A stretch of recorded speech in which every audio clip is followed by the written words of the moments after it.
Tras la Segunda Guerra Mundial, México formó parte de las naciones que se mantuvieron a flote tras el apoyo a las fuerzas aliadas que se convirtieron en los grandes vencedores del conflicto bélico, lo que dividió al mundo con dos ideologías preponderantes y con dos naciones encabezando cada uno. Por un lado, Estados Unidos y por el otro, la Unión Soviética.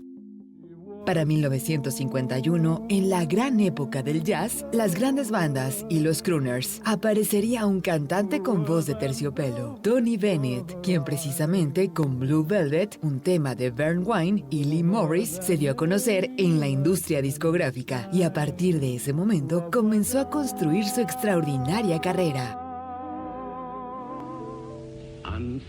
Las grandes figuras como Nat King Cole se mantenían en el gusto de la gente con temas como Unforgettable, que se estrenaría en octubre de 1951 y que formaría parte de los ambientes citadinos en las grandes urbes. Unforgettable, though near or far. En el cine, Pedro Infante se consolidaba como la gran estrella del cine mexicano y se ganaba a pulso su apodo del ídolo del pueblo, tras exitosas entregas como Los Tres García, la trilogía de Pepe el Toro, A partir de Nosotros los Pobres y Los Tres Huastecos. El nacido en Guamúchil apareció con una nueva saga junto a Luis Aguilar en la película A Toda Máquina.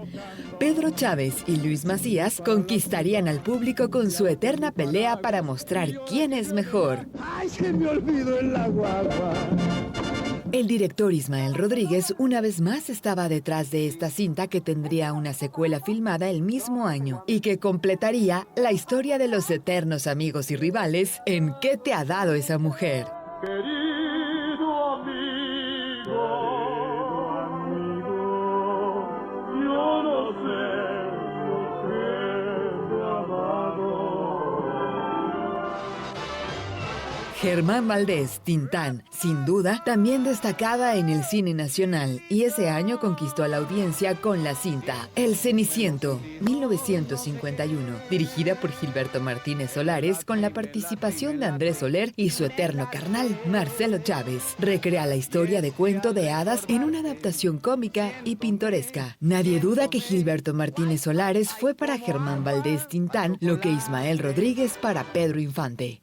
El fútbol seguía ganando adeptos y de a poco se convertía en uno de los deportes consentidos de las masas, ya con 4 mundiales disputados, incluido el de Brasil 1950, donde Uruguay dio la sorpresa al quedarse con el trofeo. La selección mexicana regresó a esa justa para participar en el Grupo 1, junto a los locales, Yugoslavia y Suiza. Los 3 encuentros se saldaron con derrota para el equipo tricolor, y Lupe Velázquez alineó en todos los partidos. Samuel Kuburu también fue parte del contingente nacional. El Puebla se alistaba para la campaña 1951 con la recontratación del mundialista Lupe Velázquez, mientras que el tesorero Alfonso Sobero viajaba a España en busca de refuerzos para el equipo enfranjado, logrando las firmas del marroquí Abdul Abderrazak, exfutbolista del Murcia, y los ibéricos Manolo García, Luis Pintor y Manuel del Toro para reforzar cada una de las líneas. Abdul Abderrazak, Mohamed Abderrazak, algo así. Este viene de Nigeria, es un nigeriano. Es africano por la península, pero en esa época creo que era alguna protectorado español o algo así. Sí, que andaba jugando en Santander, me parece. Y de ahí lo trae Alfonso Sobero, lo trae a Puebla. Y es un jugador que tiene buenos momentos, ¿no? Tiene muy buenos y además simpatiquísimo y muy alegre para jugar. Sí, yo lo estoy viendo. Era chamaquín, pero sí lo veo. El conjunto camotero abrió la temporada en casa con un empate 1-1 ante el Necaxa.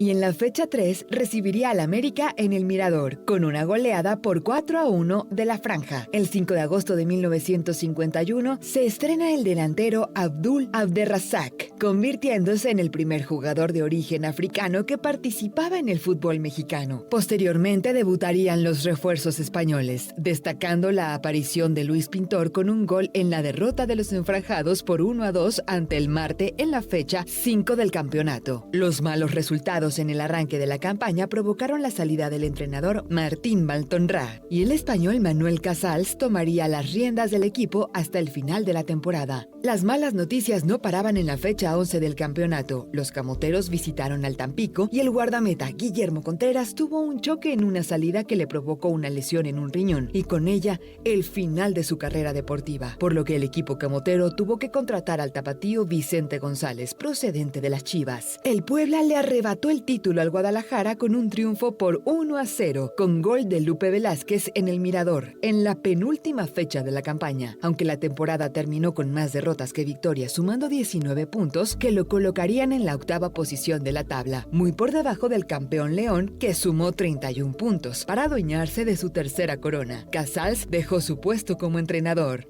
Vicentón González, pues nunca tuvo chance en las Chivas porque tuvo Gómez y no lo podían sacar de ahí. Luego llega Calderón, otro. Y tuvo su historia, ¿no? Vicente González, sí. ¿no? Con un gran juego ante las Chivas. Sí, ¿qué le ganamos a las Chivas esa vez? La directiva de la franja volvió a apostar por un técnico español rumbo a la siguiente temporada y se dio la contratación de Isidro Lángara, exfutbolista vasco, seleccionado español, tricampeón de goleo en España con el Real Oviedo, campeón de goleo en Argentina con el San Lorenzo de Almagro y en México con el Real Club España. Una leyenda para el banquillo del Puebla, apenas en su segundo año de experiencia como entrenador tras su paso por el Unión Española de Chile. El debut de Lángara como estratega del equipo camotero se dio en un partido amistoso internacional disputado el 27 de enero de 1952 en el Mirador y donde el Puebla empató 0-0 con el Independiente de Argentina. El técnico vasco no solicitó refuerzos para este partido y se la jugó con la base de la plantilla del conjunto poblano. La Copa de la temporada 51-52 estrenó un formato de grupos y el Puebla pudo colarse a la fase final en busca del trofeo. Atlante, Chivas y el conjunto camotero pelearon por el título en un round robin a puntos disputado en el Estadio Olímpico de la Ciudad de los Deportes. Los enfranjados cayeron ante los rojiblancos y 0-2 ante el Atlante, que se llevó el título con un par de triunfos ante sus rivales. El equipo comenzaba a tener problemas económicos, por lo cual tuvieron que organizar un patronato que se encargaría de reunir a nuevos socios que pudieran invertir en el equipo. El grupo, integrado por Joaquín Díaz Loredo, Raimundo Gómez, Fernando Alarcón, Mario Alvírez y Manuel Gil, lograron las firmas y con una nueva mesa directiva trabajaron la temporada 52-53. En la segunda ya se vuelve a formar el patronato y dentro de ellos destaca Manuel Hidalgo, un industrial, sí, refresquero y muy poderoso, que invierte dinero, incluso personal, no solo en la aportación que le toca, sino para parar un equipo mejor. Quiere que sea mi padre el presidente. Es presidente mi padre de esa segunda etapa también, pero ya después se lo entrega a don Manuel. Hay por ahí muchas fotos donde se hace la entrega, don Manuel recibe y don Manuel se encarga al equipo que para mi padre en esa ocasión, que es otro trabuco. También ahí van a recordar a Raúl Cárdenas, van a recordar a Marianito Fernández, a Mariano Uceda, van a recordar como entrenador a Isidro Lángara, que había sido y sigue siendo todavía el máximo goleador en la Liga Mexicana, con 40 goles. Caviño no le llegó por uno. El Puebla perdería a los veteranos defensas Juan Castillo y José Antonio Perro Cuburu, además de Nolo Martínez, que reforzarían al equipo de la Concepción, un conjunto de segunda división avecinado en la Angelópolis. Los camoteros reforzaron con el defensa Enrique Rivas, procedente del Veracruz, y el delantero español Mariano Uceda, que llegaba a la franja tras su paso por el América. El equipo además sumó las contrataciones de Mario Izaguirre, Raúl Cárdenas y el costarricense Edwin Cubero, el ex goleador del Atlas que sería sol y sombra en su debut con los Camoteros el 31 de julio de 1952 en la tercera jornada del campeonato, que terminó con una derrota por 1-2 ante el América y donde el Tico marcó un gol y falló un penalti. Mariano Uceda brilló en el partido más destacado de esa campaña para el equipo enfranjado. El Puebla derrotó 3-0 al líder Tampico con un triplete del Español en la jornada 16 del campeonato el 9 de noviembre de 1952 en el Mirador. Los Jaibos solo tuvieron 2 descalabros a lo largo de la campaña. Esa temporada terminó con el Puebla en la sexta posición con 8 victorias, 5 empates y 9 derrotas a lo largo del torneo, para un total de 21 puntos a 13 del Tampico, que terminó con 34 unidades, sumando el primer campeonato para la Jaiba.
El EFKI Austria tendría una gira por México en las series invernales de final de temporada y el equipo camotero fue el encargado de darle la bienvenida en un encuentro amistoso el 4 de enero de 1953 en el Estadio Olímpico de la Ciudad de los Deportes. Los austriacos se quedaron con el triunfo en una feria de goles por 5-2. Mariano Uceda hizo el doblete por la causa poblana. La Copa de la campaña 52-53 se jugó de nueva cuenta con dos grupos ordenados de manera regional. El Puebla se quedó con el primer lugar de su sector al sumar 16 puntos por encima del Atlante, que terminó con 11 unidades como segundo lugar del contingente, que incluía al Zacatepec, el Necaxa, el Marte y el América, que quedaron eliminados. En el cruce de semifinales, el conjunto camotero midió fuerzas con el Deportivo Guadalajara y la serie tuvo que ser decidida con un encuentro de desempate. El Puebla venció 1-0 a las Chivas en el Parque Oblatos y los tapatíos hicieron la travesura en el Mirador por 4-1. El reglamento indicaba que el finalista debía ganar los dos partidos, por lo que hubo necesidad de jugar un tercer encuentro que terminó con victoria para los del Angelópolis por 1-0, con gol de Lupe Velázquez en el Estadio de la Ciudad de los Deportes el 27 de mayo de 1953. El Puebla de nuevo en la final de la Copa. Ahora chocaría ante el León, que venía de eliminar al Atlante con victorias de 0-5 y 1-0. La prensa de la época ya daba por vencedores a los lechugueros del Bajío, que contaban con un gran equipo y no tomaban en cuenta el buen torneo del cuadro dirigido por Isidro Lángara. Llegó el día de la final, el 31 de mayo de 1953 en el Estadio Olímpico de la Ciudad de los Deportes. Enfranjados y Esmeraldas saltaron a la cancha con el objetivo de ceñirse la corona. El Puebla tomó el control del partido y rápidamente se puso en ventaja con una anotación de Mariano Fernández al minuto 13. Para el 25, el lesionado Edwin Cubero marcaba el segundo para la franja, que se fue al descanso con una clara ventaja. Para la segunda parte, con Cubero en una pierna, el equipo camotero consiguió el tercero al minuto 70. Raúl Cárdenas puso asistencia a Lupe Velázquez, quien siempre aparecía en los momentos importantes, y el juego estaba 3-0. Parecía todo hecho para el Puebla. Sin embargo, los Esmeraldas pusieron cara y al minuto 81, Marco Aurelio marcaba el 3-1, que acercaba, y en un momento decisivo apareció Vicente Velázquez. El guardameta tapatío detuvo un penal a Leonel Boza, que pudo ser el segundo tanto para los del Bajío. Al final, Edwin Cubero haría su doblete para ponerle cifras definitivas al triunfo poblano.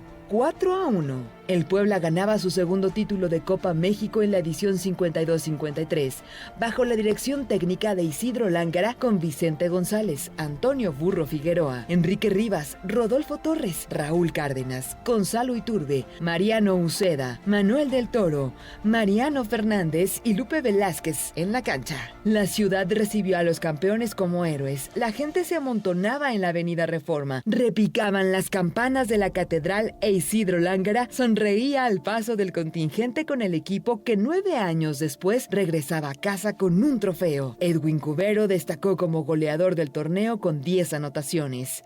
El Zócalo lleno de gente esperando el camión que llegue.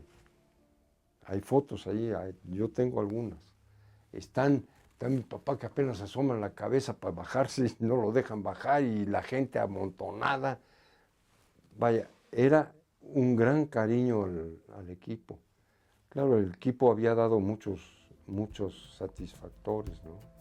El equipo de la franja regresó a un juego de campeón de campeones y cayó ante el Tampico por 3-0, en duelo disputado en el Estadio de la Ciudad de los Deportes el 7 de junio de 1953. Al término de la campaña, la directiva hizo una comida de homenaje a los campeones en el Mirador, tras un juego amistoso ante el América. El gobernador del estado, el general Rafael Ávila Camacho, entregó el trofeo a Vicente González y sus compañeros en un banquete al que asistió el mimo de México, Mario Moreno Cantinflas.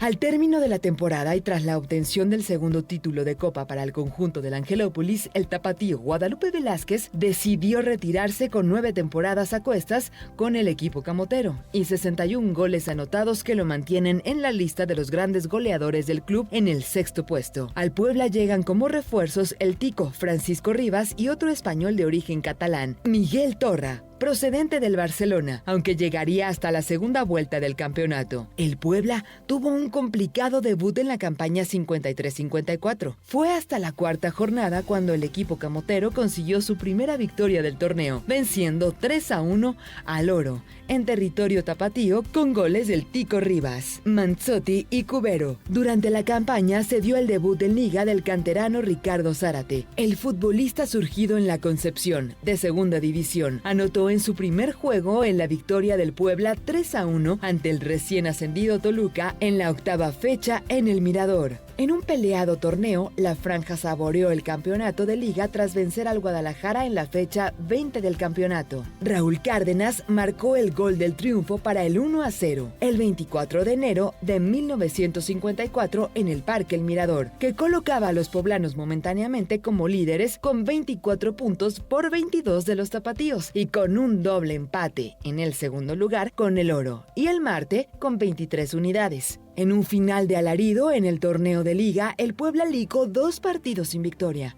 Los camoteros perdieron 1-0 ante León en la fecha 21 y solo pudieron empatar 1-1 con el Atlante en la última jornada. Los enfranjados sumaron 25 puntos y se quedaron en el tercer lugar de la tabla y a un solo punto del campeón Marte. Los dirigidos por Nacho Treyes lograron el título al vencer al Oro en el cierre de la campaña, el único título en la historia profesional del conjunto morelense. El Vasco da Gama fue el equipo invitado a participar a las series invernales en nuestro país. El conjunto brasileño llegaba con una racha de 29 victorias en duelos internacionales y el Puebla fue el primer rival en territorio mexicano. El partido se saldó con un empate a 3 anotaciones el 14 de febrero de 1954 en el Estadio de la Ciudad de los Deportes. El equipo camotero contó con la participación del uruguayo Julio Palleiro como refuerzo del Necaxa, quien marcó los 3 goles del equipo mexicano del Vasco da Gama. Se fue de México con 7 triunfos en 9 partidos disputados. Rumbo al torneo de Copa, el Puebla reclutó al refuerzo argentino Antonio Bonesi.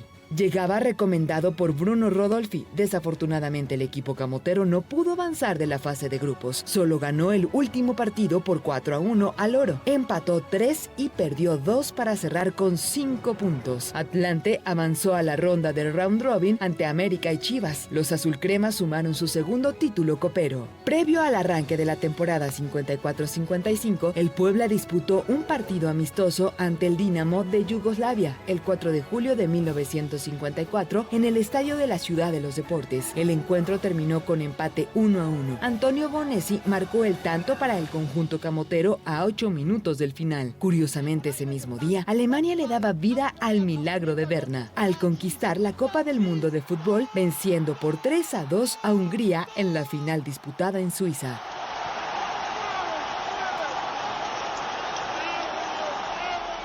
El arranque de la campaña 54-55 fue prometedor. El Puebla derrotó 3-1 al Necaxa en el Mirador con doblete de Bonesi y uno más del español Manuel del Toro, lo que hacía soñar con una campaña donde de nueva cuenta pelearían por el campeonato. Pero esto no sucedió. Durante la temporada vencieron 1-0 al Zacatepec, dirigido por Nacho Treyes, y le quitaron el invicto en la fecha 6 del torneo. El tico Francisco Rivas hizo el gol de la victoria al minuto 67 del encuentro, y el Puebla parecía que levantaba el vuelo. Manuel del Toro empató la marca de Ricardo La Changa Álvarez al hacer gol en 6 partidos consecutivos. El Oro, el Marte, Necaxa, Irapuato, Atlante y Toluca fueron las víctimas del delantero ibérico en encuentros saldados con 2 victorias, 3 empates y solo una derrota. Pero a partir de ese momento, el equipo camotero ligó 6 partidos sin victoria. Solo venció al Tampico en la fecha 20 por 3-1 con doblete de Del Toro y uno más de Manzotti. Y terminó la campaña con un triunfo en los últimos 9 encuentros para colocarse en la 9ª posición de la tabla con 20 puntos, a 12 del líder y campeón Zacatepec. El conjunto cañero levantó su primer título de liga de la mano de Nacho Treyes, que se convirtió en el primer técnico mexicano en ligar 2 campeonatos.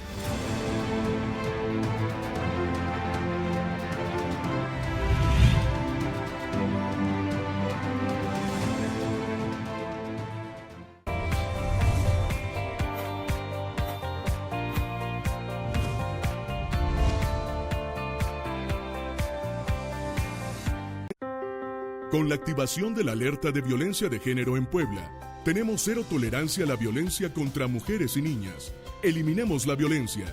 Es responsabilidad de todas y todos. Infórmate. 911 Telmujer. Vivir una vida libre de violencia es tu derecho.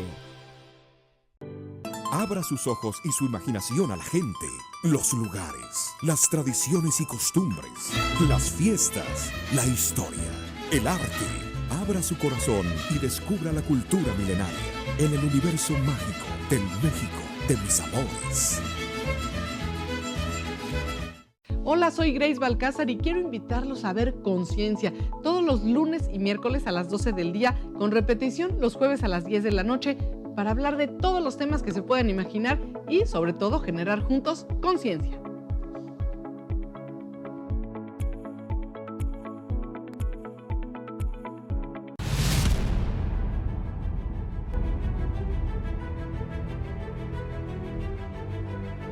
La década de los 50 fue de contraste para el Puebla de la Franja. La obtención de la segunda copa de la mano del gran Isidro Lángara. El equipo entró en una crisis económica de la que no pudo recuperarse y terminó pidiendo permiso.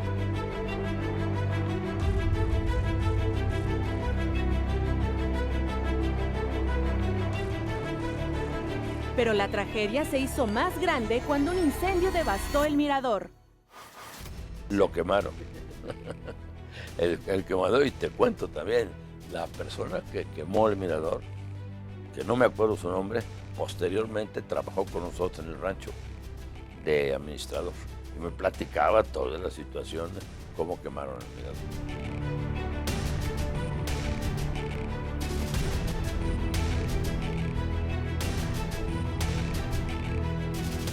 Fue un escándalo porque le echaban la culpa a la gente, a los propietarios de los terrenos del mirador.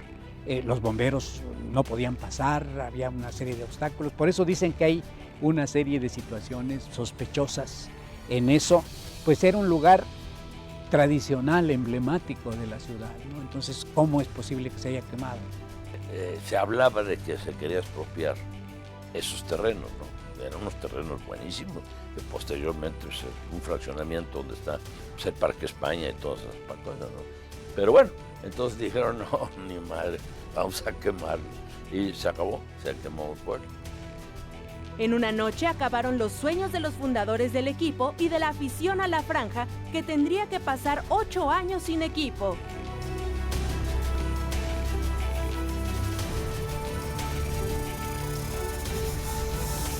¿Qué pasó, mis pipopes? Yo soy Gabo Galleta y esto que están a punto de ver es un esfuerzo de Puebla TV que les va a contar leyendas, datos curiosos, dónde comer, dónde turistear, dónde pasear, en general casi cualquier cosa que nos identifique como poblanos, las piezas poblanas perfectas que somos y usualmente no pensamos, como por ejemplo, ¿alguna vez se habían preguntado qué onda con este monumento?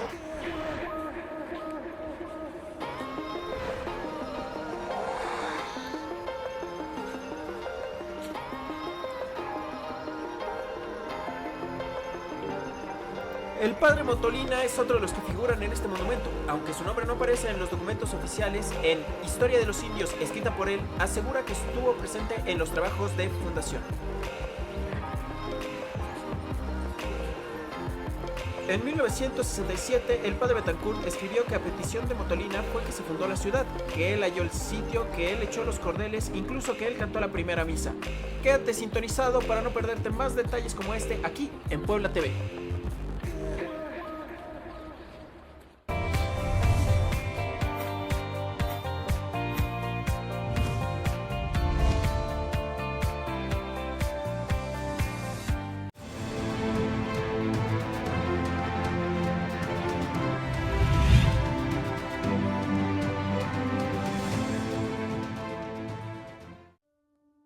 Regresó el formato de eliminación directa al torneo de Copa en la 54-55 y el Puebla fue eliminado en la primera ronda al empatar 0-0 ante el Atlante en la ida y caer 3-0 en la vuelta en partido disputado en la Ciudad de los Deportes el 13 de febrero de 1955, lo que significó el último partido de Isidro Lángara como entrenador del equipo camotero. El estratega vasco fue fichado por el San Lorenzo de Almagro y emprendió su aventura como técnico por el fútbol argentino. Comenzaba la crisis crisis para el fútbol poblano. Sin entrenador y sin dinero, afrontarían la campaña 55-56. No había socios que quisieran hacerse cargo del equipo en la temporada que estaba por comenzar, y por los escasos recursos, el club decidió deshacerse de los defensas Rodolfo Torres Ruiz, Antonio Figueroa y Enrique Rivas, quienes llegarían al Irapuato junto a Ricardo Zárate, que regresaba al equipo dueño de su carta. Manuel Hidalgo decidió quedarse un año más en la presidencia del equipo y consiguió que los jugadores bajen su salario ganando 500 pesos mensuales. El entrenador español Eduardo Morilla regresó al equipo con el que conquistó la Copa del 44-45, con la promesa de no cobrar. La directiva aceptó el trato con la contratación de algunos jugadores amateurs y desde ese momento se presagiaba un desastre.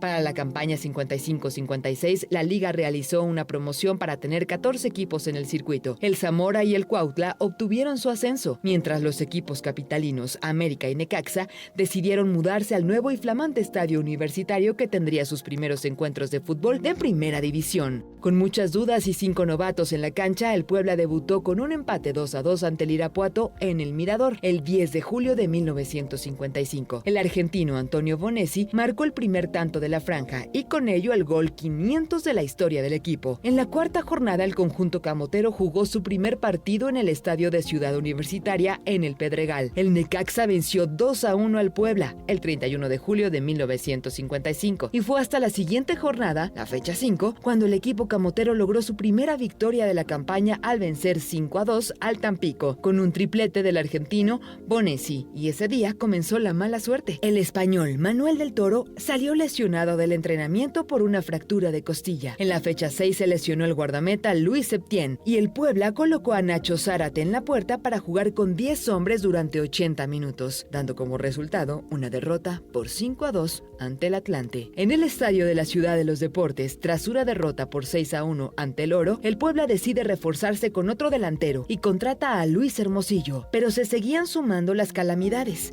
y el tico Francisco Rivas sufrió doble fractura de cráneo en el duelo de la fecha 13 ante León, que terminó con un triunfo Esmeralda por 2-0. Y el equipo camotero hundido, con 6 puntos en la última posición de la tabla, empatado con el Zamora. La segunda vuelta la arrancaron con un triunfo por 2-1 ante el Irapuato como visitantes y parecía que tenían nuevos bríos para buscar la salvación en la campaña y evitar el descenso. Pero a falta de 4 jornadas para terminar el campeonato, se mantenía el empate en la última posición junto al conjunto michoacano. Juego clave en la penúltima jornada del campeonato. Fecha 25, el 15 de enero de 1956, en el Deportivo Moctezuma, el Puebla visitaba al Zamora en duelo por la permanencia. El equipo camotero se llevó el triunfo con una gran actuación del guardameta Vicente González y con Antonio Bonesi como figura del encuentro al marcar un doblete que daba vida a los poblanos y dejaba en el sótano al conjunto michoacano. Una victoria valiosa, pero todo se decidiría en la última jornada. Nadie lo sabía, pero lo que vieron los aficionados el 23 de enero de 1956 en el Mirador sería el último partido de liga para este escenario en la historia del fútbol. Puebla recibiría al líder León, que buscaba amarrar el campeonato en la temporada 55-56 con varias bajas, incluida la del guardameta Antonio Carvajal, quien estaba convocado con la selección mexicana. El conjunto de la franja se aprovechó del disminuido equipo del Bajío para vencerlo 2-0 con goles del Tico Rivas al minuto 61 y de Manuel del Toro al 84. Con ello lograr la salvación y de paso mandó a los Panzas Verdes a un juego de desempate para buscar el trofeo. Al final, el León logró su cuarto campeonato al vencer 4-2 al Oro de Jalisco en un partido disputado el 25 de marzo en el estadio de la Ciudad de los Deportes, después de que ambos terminaron con 37 puntos en la temporada, mientras que el Puebla cerró en la penúltima posición con 16 puntos, solo por encima del Zamora, que confirmaba su regreso a la segunda. En el torneo de Copa, el Puebla eliminó al Zacatepec en los cuartos de final y cayó en semifinales ante el Toluca. Los camoteros ganaron 2-0 la ida con goles de Luis Hermosillo y Manuel del Toro el 13 de mayo de 1956, en lo que sería el último juego oficial del Mirador. En la vuelta, los poblanos cayeron 0-3 y los Diablos avanzaron a la final, donde vencieron 2-1 al Irapuato para llevarse el título de Copa. Al finalizar el torneo de Copa, el presidente del equipo, Manuel Hidalgo, reconocía que no puede mantener al conjunto poblano y solicitó ayuda ayuda a la afición que realiza diversas manifestaciones con la idea de rescatar al Puebla. Según Hidalgo, se necesitaban 200,000 pesos para contratar a 6 buenos jugadores nacionales y arreglar el Parque El Mirador, por lo que pidió a los seguidores del equipo juntar 150,000 y él conseguiría el resto. El 17 de junio, el Puebla jugaría partidos amistosos en homenaje y beneficio de Juan Ángel Pito Pérez. Los veteranos de la España vencen 1-0 al Puebla en el preliminar y en el duelo estelar, una selección de argentinos empata 2-2 con el equipo camotero, en lo que serían los últimos encuentros del Mirador. El 18 de junio, el presidente del club, Manuel Hidalgo, informó que el Puebla pediría permiso para ausentarse un año de la primera división por la falta de recursos para solventar la campaña y el pésimo estado de las tribunas del estadio. Los clubes habrían concedido el permiso, pero la Federación Mexicana de Fútbol no. Según el organismo, si el equipo regresaba sería en la segunda división. Al tiempo, la Federación otorgó el permiso al Puebla y podría regresar después de un año a la primera, pero comenzó la desbandada de jugadores. La directiva vendió a 5 futbolistas, entre los que se encontraban el español Manuel del Toro, que se fue al Atlante, y el argentino Antonio Bonesi, que terminó en el Atlas. Con ese dinero se indemnizó a los empleados del club. A los restantes jugadores se les liberó su carta, incluidos Juan Ángel Pérez y Francisco Tico Rivas. Esta segunda etapa se vuelven a acabar los fondos y entonces don Manuel agarra y le dice a papá, ¿qué hacemos, don Joaco? Ya no puedo. Pues nada, pues déjame ver con la federación qué se puede hacer. Va a la federación y pide permiso, papá, para regresar en 2 años. ¿En cuánto tiempo vuelves a juntar, vuelves a tener no sé qué? Pues un par de años. Entonces va papá y consigue los 2 años de permiso. O sea, el Puebla nunca bajó a segunda división. El viernes 30 de noviembre de 1956 se confirmó la tragedia. Un incendio consumió las tribunas de sombra del Parque El Mirador, que supuestamente estaba siendo remodelado. Los bomberos poco pudieron hacer con el siniestro, que fue catalogado como un accidente, aunque muchos dudaron de la versión oficial, que servía para encubrir lo que parecía un movimiento premeditado y un buen pretexto para desaparecer al equipo. No es una razón, ¿no? El Puebla, desde luego, no tiene, pero el gobierno sí tenía ya, donde después regresó. O sea, iba a tener, no tenía, pero iba a tenerlo ya, porque es a donde regresa, pocos años después del 57, que es cuando la quema. Al 64 regresa al Puebla. No son muchos años. O sea que sí había un estadio que había que acondicionar porque era de béisbol, el Ignacio Zaragoza. Había que ponerle un techo a la sombra. Bueno, y eso nos ayuda a don Nemesio Díez a ponerlo. Él mete lana ahí para acondicionar el estadio y que puedas jugar fútbol en él. Pues sí, se quema y entonces la colonia española pues ya tiene su salón de fiestas y empieza a sembrar arbolitos por todo el campo para hacer un parque recreativo, y que es el Parque España 1. ¿Sí? Es una quema que nunca se supo si fue fortuita o fue a propósito, pero si al día siguiente de que se quema ponen arbolitos, pues por algo es. Yo nada más lo apunto. Yo estaba estudiando en Monterrey y mi padre nunca hablaba, bueno, no había la facilidad de los celulares ni nada de eso, eran cartas y eso, y de vez en vez había un telefonema y él me habla en la mañanita. ¿Qué crees, Joaco? ¿Qué pasó, pa? Quemaron el estadio. ¿Cómo? ¿Cómo crees? ¿Quieres ayuda? Me voy para allá. No, ni te muevas. Tú sigue estudiando. Esto es otra cosa que ya te platicaré cuando estés por acá. Punto. Entonces ya cuando regresa al Puebla, pues sí, no tiene dónde, pero el gobierno le facilita el Zaragoza. Lo quemaron. el quemador, y te cuento también, la persona que quemó el Mirador, que no me acuerdo su nombre, posteriormente trabajó con nosotros en el rancho de administrador y me platicaba todas las situaciones, cómo quemaron el Mirador.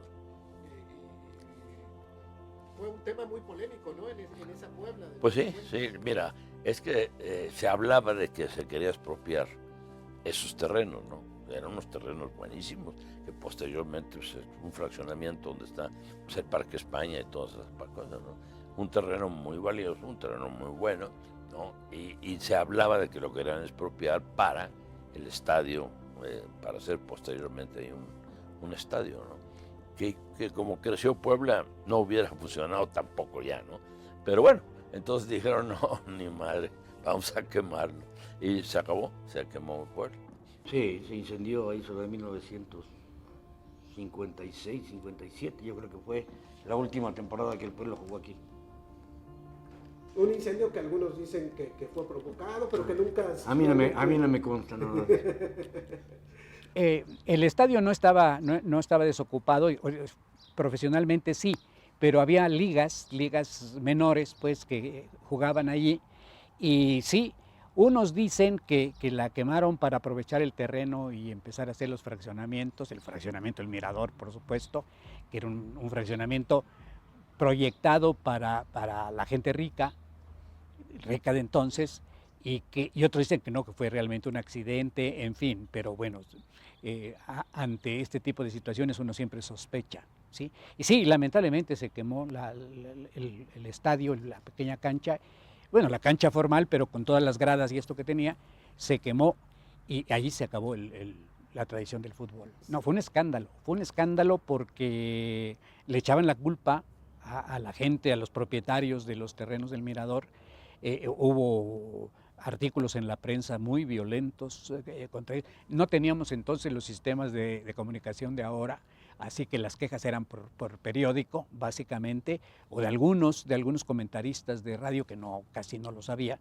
Entonces, sí causó gran escándalo. Los bomberos no podían pasar, había una serie de obstáculos. Por eso dicen que hay una serie de situaciones sospechosas en eso. Pero sí, la ciudad estaba indignada, porque pues era un lugar tradicional, emblemático de la ciudad, ¿no? Entonces, ¿cómo es posible que se haya quemado? Las pérdidas económicas se calcularon en 300,000 pesos de la época por los daños materiales al estadio, mientras que en lo moral y deportivo, la ciudad se quedaba sin fútbol y lo haría durante mucho tiempo, pues la promesa de regresar en un año se convertiría en una larga espera. Se pierden muchos años, se pierde la tradición del fútbol y fíjate que no es por ensalzar al abuelo, pero la realidad es que yo he tenido entrevistas y no te hablo de estas profesionales, sino aquí en el estadio a lo mejor, y de repente hay gente que me dice es que yo lo conocí a tu abuelo y nos daba trabajo. Y además nos invitaba a la fábrica porque era textilero, nos invitaba a la fábrica y todavía nos daba tela. Y nos daba nuestro aguinaldo, y buen aguinaldo. Y entonces era gente que sí se la rajaba por el equipo.